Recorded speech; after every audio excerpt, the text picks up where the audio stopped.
La saison 2 des échecs en dentisterie, 3e épisode, en compagnie du docteur Alouini, et on va parler orthodontie. Bonjour. Bonjour. Et alors, avec vous, on va parler des échecs. Mais alors, pourquoi parler des échecs dans cette pratique ? Alors, on va parler des échecs parce que ça fait partie de notre pratique clinique. Alors, heureusement, c'est pas tous les jours, hein, sinon ça serait vraiment trop déprimant, on n'irait plus au cabinet. Mais parfois, ça fonctionne pas comme on l'aurait imaginé, et c'est là justement que ça devient intéressant pour apprendre. Je crois que vous voulez justement insister sur une notion. Oui, alors la notion qui va être le fil rouge de cette conférence, c'est si en tant que praticien, vous n'avez jamais eu d'échec, c'est que vous n'avez pas encore traité suffisamment de patients. Mais alors, concrètement, docteur, un échec, c'est quoi ?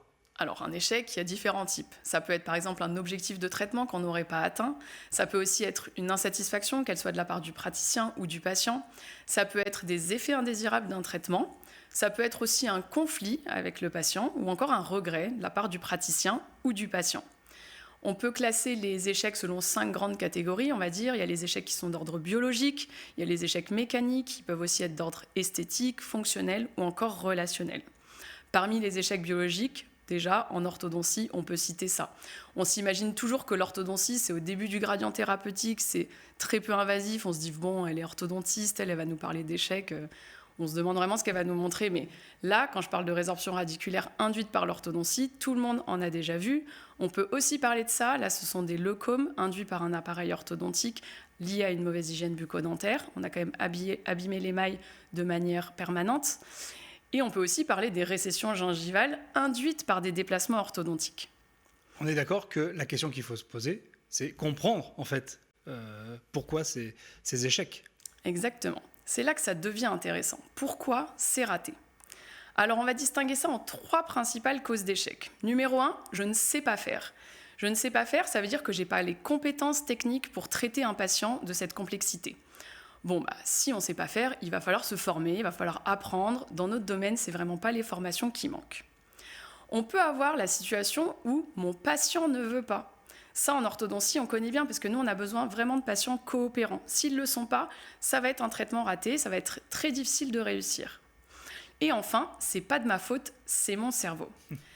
En gros, j'ai un patient qui est super, moi, je sais déjà traiter ce cas, je l'ai déjà fait, et pourtant, ça ne fonctionne pas comme j'aurais imaginé.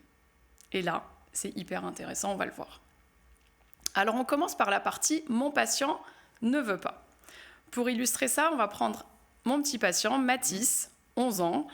Donc, il présente une belle classe de division 1 avec une supracclusion antérieure. Le brossage est correct. On démarre le traitement. C'est un adolescent comme on a l'habitude de traiter dans les cabinets d'orthodontie tous les jours. Ça va être long, ce traitement ? Oui, là, il y a quand même pas mal de choses à corriger. On a quand même une supracclusion, un décalage important. Donc là, j'annonce d'emblée 2 ans et demi environ. Et au début, ça se passe bien. On a pareil avec un multi-attache vestibulaire. Mathis est sympa, ses parents aussi. On avance tranquillement dans le traitement. Et un jour, Mathis, il arrive comme ça au cabinet. Alors lui, il est super cool, hein, il voit toujours pas où est le problème. Hein, il est toujours aussi sympa d'ailleurs. Et moi, c'est panique à bord. Voilà, ça c'est ma tête quand je vois ça. Parce que là, en fait, je vois déjà le cas raté, où l'occlusion pourrait être top, mais l'émail, il est abîmé partout avec un brossage comme ça. Alors, qu'est-ce qui s'est passé ? Donc, Mathis, il faut savoir qu'en première consultation, sa maman me l'amène en me disant « on l'appelle lapin crétin à l'école ». C'est assez violent. Hein. Donc, en fait, Mathis, il était harcelé et du coup, il est ultra motivé pour le traitement orthodontique. C'est vraiment un soulagement pour ces enfants de se lancer dans de l'orthodontie. Donc, en général, c'est des super patients, ils sont motivés, ils font tout ce qu'on leur dit, ça se passe bien. Donc, pendant la première année, on corrige tranquillement la proalvéolie des incisives maxillaires. Mais au fur et à mesure, en fait, j'ai perdu sa motivation. Mais petit à petit, pas d'un coup. Et donc, on ne le voit pas venir. C'est ça. Ouais. En fait, je ne l'ai pas vu venir chez Mathis. Donc, en gros, il portait pas trop les élastiques alors que je lui demandais de le faire correctement. Il commençait à moins bien se brosser les dents. L'hygiène bucco-dentaire se détériorait au fur et à mesure. Je faisais des petites remarques. Et le traitement, il a commencé à traîner. Jusqu'à l'électrochoc. L'électrochoc, c'est ça. C'est quand je le vois arriver comme ça. Là, en fait, sans parler, Yuri, il me dit « le traitement d'orthodontie, stop ». J'ai plus envie, je ne ferai plus d'efforts. Donc là, en fait, à ce stade, lui, il voyait plus du tout le but d'avoir un appareil dentaire. on avait atteint tous les objectifs. Il avait plus les dents en avant, il fermait bien la bouche, on se moquait plus de lui. Et pour lui, c'était gagné, bon. quoi. Ouais. Voilà, c'était fini pour lui. Mais ça reste un adolescent. Les adolescents, il peut avoir des périodes quand même un peu complexes. Donc, il y en a certains qui vivent très bien le fait de porter un appareil qui est visible, et d'autres, comme Mathis, qui ne supportent plus et qui ne veulent plus d'appareil dentaire. Et donc, en fait, à ce stade, j'ai plus réussi à motiver Mathis. Alors, j'ai proposé de changer la solution des élastiques par des propulseurs mandibulaires qui nécessitent moins de compliance, mais j'ai eu un refus net. Et alors, comment on fait dans ces cas-là, docteur ? Alors déjà, on peut admirer la fin du traitement de Mathis. Oui. Voilà, je l'ai débagué sous décharge. Il s'est quand même cogné 2 ans et demi de bague. On est toujours en classe 2, il y a toujours un décalage. Et il y a eu un coût biologique, donc c'est clairement un échec. Certes, on a rentré les incisives, mais avec ce coût biologique au niveau de l'émail, on ne peut vraiment pas parler de réussite de traitement. Alors, quand on a un cas d'échec, un raté, ça nous permet aussi d'apprendre, d'en tirer des leçons. C'est exactement ça. Pourquoi je vous montre le cas de Mathis ? Le cas de Mathis, si on n'en tire rien, ça sert strictement à rien que je vous le montre. Alors, qu'est-ce que vous avez appris ? Alors, j'ai appris à reconnaître un manque de motivation chez les patients. Donc, comment on fait ? Parce que le but, c'est quand même d'être très vigilant à la motivation du patient parce que le traitement en dépend. La réussite du traitement en dépend. Donc déjà, il y a 2 points où nous, on ne peut pas faire grand-chose par rapport au patient. Donc c'est l'hygiène bucco-dentaire, c'est le patient qui va le faire, et porter des choses amovibles comme des élastiques, c'est aussi le patient. Donc, et on n'est pas à la maison pour surveiller, quoi. Exactement. Nous, on le voit toutes les 4 à 6 semaines à peu près, et c'est juste dans ce laps de temps qu'on évalue. Donc, il faut bien le faire. Donc déjà, si on a un patient qui a une mauvaise hygiène bucco-dentaire, on a beau faire un bel enseignement à l'hygiène orale le jour où on pose l'appareil, bien montré, certains patients n'impriment pas. Et donc, déjà, la première chose à faire quand on voit un manque d'hygiène, c'est votre meilleur ami, ça va être votre appareil photo. Il fait absolument des photographies avant de toucher à quoi que ce soit. Et là, en fait, ça va nous permettre de mettre ces photos sur l'ordinateur en grand écran et de montrer aux patients et à ses parents le problème. Là, vous avez vu la photo de Mathis avec des bagues et de la plaque dentaire partout en grand écran. C'est quand même frappant. Et c'est beaucoup plus grand qu'à l'échelle du visage. Donc déjà, on leur montre sur l'écran et ensuite, on leur montre au fauteuil. Moi, ce que je fais, c'est que je rallonge ensuite le patient. Il prend un miroir de courtoisie. Avec une petite sonde, j'enlève la plaque dentaire pour montrer que c'est très facile à enlever et que la brosse à dents aurait dû faire le job. C'est pas à moi de le faire. Et là, ça montre vraiment aux parents, même les plus protecteurs envers leurs enfants, la preuve est irréfutable. Voilà, là c'est irréfutable, oui. Leur petit protégé aurait pu mieux se brosser les dents. Donc ensuite, bien évidemment, on reprend l'enseignement à l'hygiène orale avec le patient, exactement, devant les parents, et on fait un brossage supervisé. Donc moi, dans mon cabinet, c'est une assistante dentaire qui le fait avec le patient. Et après, on explique les conséquences d'un mauvais brossage comme ça, ce que ça peut induire, et surtout, on menace avec l'arrêt d'un traitement qu'on envisage. Il faut vraiment que les patients et les parents soient prévenus. Et seulement après avoir fait tout ça, on va pouvoir faire l'activation. Pas avant. OK ? Et alors, est-ce qu'il y a aussi des petits conseils sur le matériel à utiliser à la maison, notamment sur les brosses à dents ? Alors, moi, dans mon cabinet, j'impose pas du tout le type de brosse à dents. En revanche, quand je vois que l'hygiène bucco-dentaire est insuffisante ou qu'on me demande des conseils, j'ai vraiment tendance à beaucoup recommander les brosses à dents électriques, petite tête, ronde et Oral-B. Là, vous voyez un exemple de ce qu'on donne aux patients avec le livret d'information. Donc, il faut vraiment passer partout, sur toutes les faces. On insiste bien là-dessus. Et surtout, on a ce qu'on appelle une test and drive chez Oral-B. C'est une brosse à dents électrique avec des embouts à usage unique qu'on va pouvoir utiliser pour chaque patient. Donc, c'est quelque chose qui est totalement hygiénique. Il y a des embouts individuels. Et le patient repart avec son embout. Donc, ce n'est pas du gaspillage, il va l'utiliser sur sa brosse à dents à la maison. Voilà. Et pour moi, un truc super important quand on traite des adolescents et qu'on peut avoir des problèmes d'hygiène bucco-dentaire chez ces patients, c'est de pouvoir proposer l'orthodontie linguale. Pour moi, c'est essentiel parce que ça nous permet de réaliser tous les mouvements dentaires qui sont nécessaires pour traiter les malocclusions. On ne fait pas de compromis là-dessus. On a un appareil en plus qui est invisible et donc on a plus du tout de demande de dépose d'appareil précocement parce qu'un adolescent n'assumerait pas un appareil visible. Et l'autre chose la plus importante, c'est quand même qu'il y a de nombreuses études qui ont montré qu'il y a beaucoup moins de déminéralisation de l'émail avec un appareil orthodontique lingual qu'avec un appareil orthodontique vestibulaire. Donc, je vous en ai mis une en exemple. Et particulièrement en ce moment, je trouve qu'il y a énormément de boissons gazeuses et sucrées, donc les sodas et notamment les boissons énergisantes qui sont consommées chez les adolescents. Et ça fait des dégâts et des déminéralisations à la vitesse de l'éclair sur l'émail. Donc pour moi, c'est important d'être vigilant, mais surtout d'utiliser des techniques qui sont les moins iatrogènes possibles.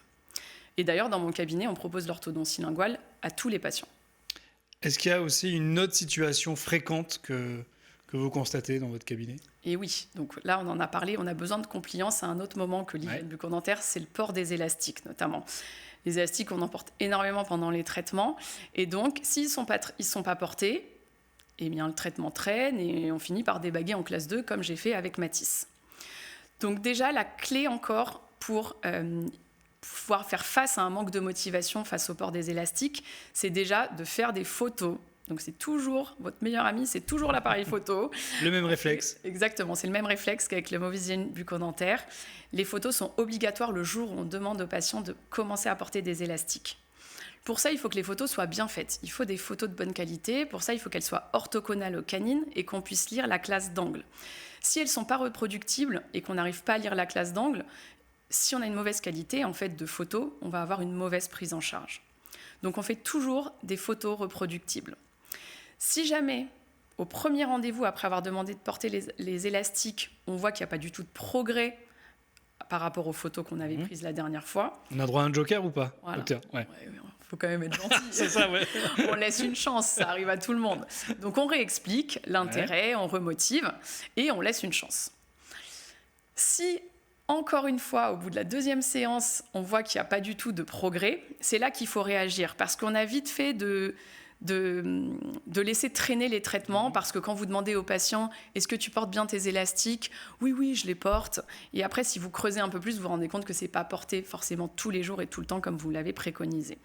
Donc, lors de la deuxième séance où il n'y a pas d'amélioration, voilà, on voit les parents, on leur explique et là, on décide si on part sur une option moins compliante pour le patient. Donc, par exemple, la pose de propulseur dans les cas de correction d'une classe 2 ou des mini-vis pour, par exemple, distaliser des dents maxillaires. Mais il faut avoir une autre option.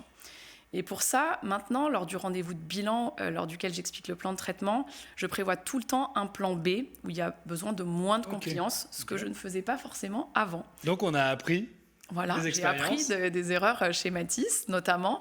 Et il y a toujours un plan B, voire même un plan C, parfois. Et donc là, en fait, chez Matisse, je ne m'étais pas vraiment aperçue du manque de motivation. J'avais fait peu de réévaluation photo. Et bon, l'hygiène n'était aussi pas au rendez-vous. Mais si elle avait été, j'aurais pu proposer d'emblée les propulseurs mandibulaires à Matisse. Et en fait, comme j'en aurais déjà parlé au bilan, ça n'aurait pas été un échec de passer au propulseur. C'était une alternative thérapeutique qui devait arriver à ce moment-là. Et en fait, je l'aurais imposée. Donc, il y a vraiment la communication qui joue sur ce qu'on peut faire aux patients. Je voulais revenir sur... Vous parliez que c'était parfois le cerveau qui causait l'échec. On peut revenir là-dessus ? Alors, très souvent, en fait, c'est le cerveau. Ah oui, c'est ça. Donc là, c'est particulièrement intéressant, cette partie. En gros, c'est pas de ma faute, c'est mon cerveau. Moi, je retiens parce que ça peut être Moi, je sais faire. Mon patient, il est top, il est super, il fait tout ce que je lui ai demandé. Et pourtant, ça s'est pas passé comme j'avais prévu. Ça arrive à tout le monde. Mais du coup, on l'explique comment ? Eh bien, c'est votre cerveau. Alors, on ne peut pas parler d'échec sans parler de facteur humain, selon moi, parce que c'est vraiment ce qui va nous permettre de diminuer la fréquence. Mais donc, ça veut dire que techniquement, on sait le faire ? C'est pas ça qui est remis en cause ? Exactement. Alors, c'est quoi ? Alors, en fait, les facteurs humains, c'est les compétences non techniques. Alors, c'est quoi ? Bon, en gros, on a tous été à la fac pour devenir dentiste, on y a appris notre métier de manière purement technique. On a appris à faire des diagnostics, puis on a appris les traitements qui en découlent, on s'est entraîné, on a acquis en gros des compétences techniques. Du coup, normalement, moi, en tant que dentiste diplômé, avec mes compétences techniques, je suis capable de traiter les patients. Mais pourquoi alors c'est possible de rater un traitement ? Pourquoi même le meilleur orthodontiste du monde, il a des patients... Comme vous ? Ah, pas du tout. Mais il a des patients où quand il regarde ses photos ou ses radios finales, Il se dit, bon, c'est pas top, mais pourtant, il sait comment faire top. Donc, pourquoi parfois ça n'arrive pas? Alors, je pense qu'on ne peut pas parler de facteur humain sans parler de la branche qui a permis... On en parle souvent, en tout cas. Ouais, des on facteurs parle humains. souvent, en fait, de facteurs humains en aviation. On s'y réfère très souvent parce que c'est la branche qui a étudié le plus cette science et qui a permis d'améliorer la sécurité de cette pratique. Donc, je vous prends un exemple. L'exemple, c'est l'accident de Tenerife qui s'est passé en 1977. Donc là, il y a 2 avions qui sont en roulage sur la piste de décollage. Donc, vous avez un avion de la Paname en bleu marine, là, et un avion de la KLM en bleu ciel. Alors, pour vous donner le contexte, le pilote de la KLM, c'est l'instructeur en chef chez KLM à ce moment-là. Ça veut dire que c'est lui qui forme les pilotes de chez KLM. C'est le plus capé. Quelqu'un d'hyper chevronné. Et c'est pareil côté Paname, puisque c'est un pilote qui comptabilise 21 000 heures de vol. Donc, en gros, là, le contexte, c'est que l'avion de la Paname est censé rejoindre la bretelle numéro 4, donc sortir de la piste, et vient se mettre normalement derrière l'avion de la KLM, en position prêt pour le décollage. L'avion de la KLM, lui, il est en début de piste pour le décollage et il le signifie à la tour de contrôle en disant la phrase suivante « We are now at take-off ». Là, le contrôleur aérien reçoit l'information et pense que le pilote a dit « We are now at take-off position ». Il a juste le mot « position » à la fin. Et du coup, le pilote de la KLM qui a dit « Je suis prêt pour le décollage », et le contrôleur aérien qui a compris « Nous sommes en position de décollage » a répondu à ça « OK ». Le pilote de la KLM reçoit l'information « OK » et pense qu'il a l'autorisation de décoller alors qu'il ne l'a pas. Il met les gaz. Il faut savoir que ce jour-là, il y a un énorme brouillard qui réduit la visibilité. Donc, il n'a pas du tout de visibilité. Il met les gaz et là, il aperçoit l'avion de la Paname sur la piste. C'est trop tard. Il va y avoir une collision des 2 appareils. Il va y avoir 583 morts. Dans ce cas-là, on n'a aucun des pilotes qui n'a voulu ça. Et pourtant, c'est arrivé. Alors certes, il y a eu une mauvaise communication, il y a eu de mauvaises conditions, puisque c'est un jour où il y avait du brouillard, une mauvaise visibilité, et c'est surtout qu'il y a eu des nouvelles procédures. Parce que normalement, ces avions, ils n'auraient pas dû être dans cet aéroport. Ils étaient censés partir de l'aéroport de Las Palmas, mais il y a eu une alerte à la bombe et tous les avions ont été déroutés vers l'aéroport de Los Rodeos, qui est un petit aéroport qui n'a pas du tout l'habitude d'avoir des gros appareils comme ça. Trafic, ouais. Exactement, et en aussi grand nombre. Et du coup, les contrôleurs aériens ont été un peu surchargés et il y a eu ce terrible accident. Alors, dans les cabinets dentaires, les conséquences sont beaucoup moins graves, mais il y a quand même beaucoup d'erreurs qui arrivent. Ouais.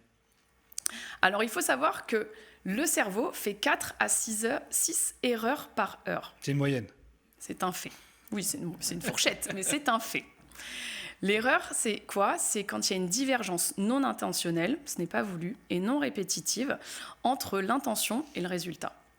Par exemple, vous partez de chez vous le matin, vous oubliez de prendre vos clés, vous savez que vous avez besoin de vos clés. C'est une erreur. Alors heureusement, toutes les erreurs n'ont pas de conséquences, mais certaines en ont. Alors pour illustrer ça, je vais vous montrer une situation clinique. Déjà, je vous laisse admirer le magnifique avant à gauche et le après à droite. Donc voilà comment je suis passée de ça à ça en 6 mois de traitement. Ça, c'est moi qui l'ai fait. Pour comprendre comment je suis passée du avant au magnifique après, il faut d'abord savoir sur qui. Alors je vous présente Maïla. Maïla, elle a 13 ans, c'est la fille de nos super amis médecins. Donc au début de son traitement, je la vois le samedi, alors que moi je travaille pas le samedi parce que ça arrange la maman, parce que les 2 parents médecins sont super occupés. Et donc en gros le samedi, mon cabinet n'est pas ouvert, j'ai pas d'assistante, je fais des choses que je n'ai pas l'habitude de faire, je dois commander des appareils alors que je sais pas vraiment le faire. Bref, je vois vite que c'est pas du tout une solution parce que j'ai quand même un peu de formation en facteur humain et donc j'en parle à la maman et elle se débrouille pour me l'amener pendant les horaires d'ouverture du cabinet. Mais pendant le traitement, la maman, elle rentre tout le temps en salle et pendant que je suis en train de faire l'activation de sa fille, elle me raconte sa vie. Bien sûr, ça papote. Oui, c'est ma copine. Bien sûr. Elle me raconte leurs vacances, les anciennes, les futures, les petits et les gros bobos de la famille, bref. Comme un salon de coiffure. Sauf voilà. que là, et moi, je passe un super moment. Oui, oui, je parlais avec ma copine. Et en fait, j'ai pas du tout conscience de ce que je suis en train de faire. Mais ça, je l'ai pas réalisé, que j'étais en train de faire des erreurs. Et un jour, Maïla arrive à son rendez-vous, c'est fin août, c'est juste avant la rentrée scolaire. Elle me dit, ça va pas du tout mes dents là, je rentre en 4e et il n'y a rien qui va, je ne peux même plus sourire. Et là, elle fait un sourire et je vois ça. Et là, je me dis, oups. Voilà. Qu'est-ce qui s'est passé? Alors, pourquoi c'est arrivé? En gros, j'étais distraite. Donc mon cerveau, pensant aux vacances de ma copine, n'a pas réfléchi à l'activation de sa fille. Et surtout, j'ai fait des erreurs parce que j'étais distraite, mais je ne me suis pas rendu compte que je les faisais. J'ai pas du tout conscience de la situation clinique et tout ça, je m'en suis aperçue a posteriori, en regardant les photos que j'avais fait pendant le traitement de Maïla, puisque j'en ai quand même beaucoup. Et en fait, je me suis aperçue que je n'ai pas suivi le protocole technique que je connais pourtant parfaitement, pour fermer des espaces d'agénésie en technique linguale. Il y a un protocole à suivre, je le connais, je ne l'ai pas suivi. Et je ne m'en suis pas rendu compte. Et c'est pour ça que quand on traite un patient, il faut vraiment être dans des bonnes conditions.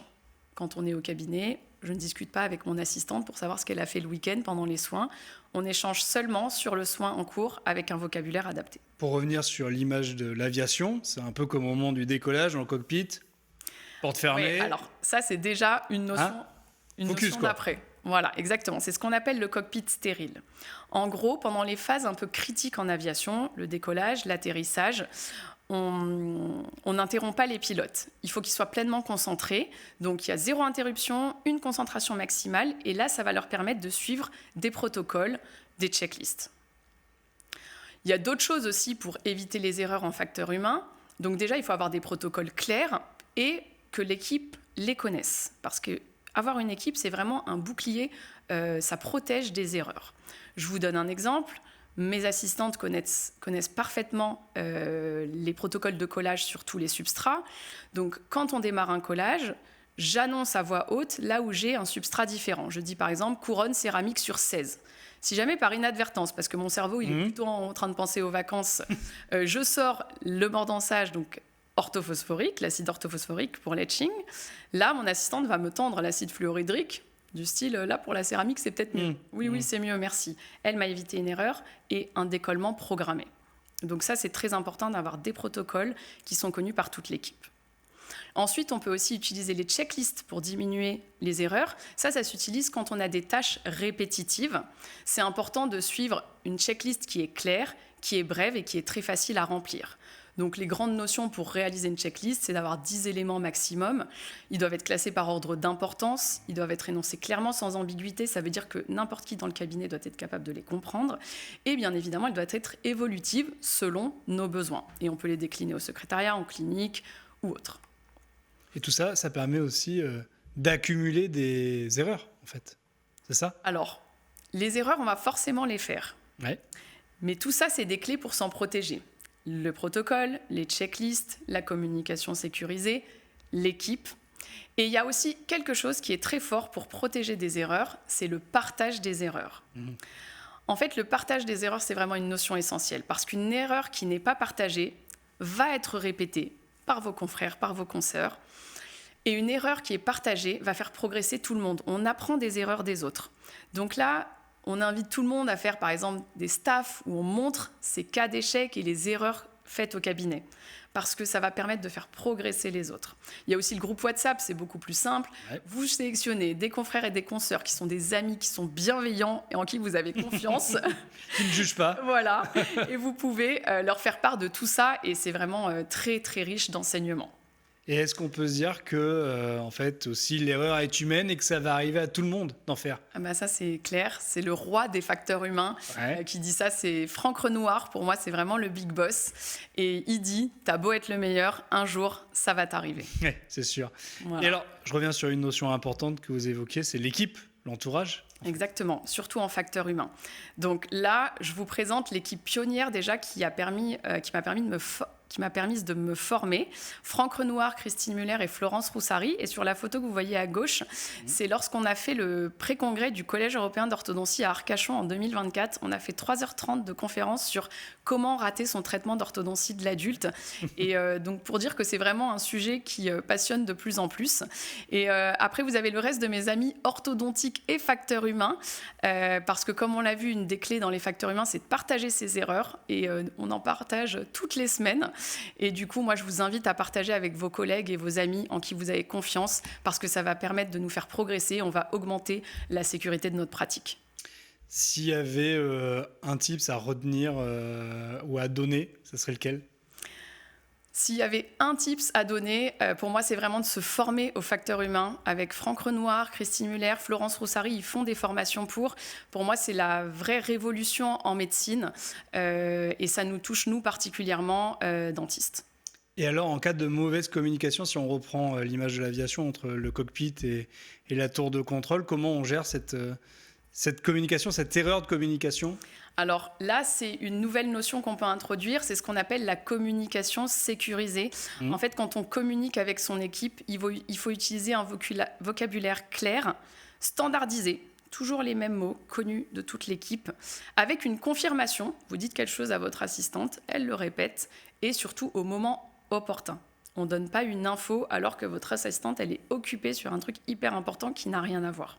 Donc, souvent, on pense que le praticien ne doit pas être interrompu par l'équipe, mais il faut aussi penser au facteur humain pour son équipe, pour qu'elle travaille en sécurité et au mieux. Merci, docteur. Avec plaisir. À bientôt pour un nouvel épisode.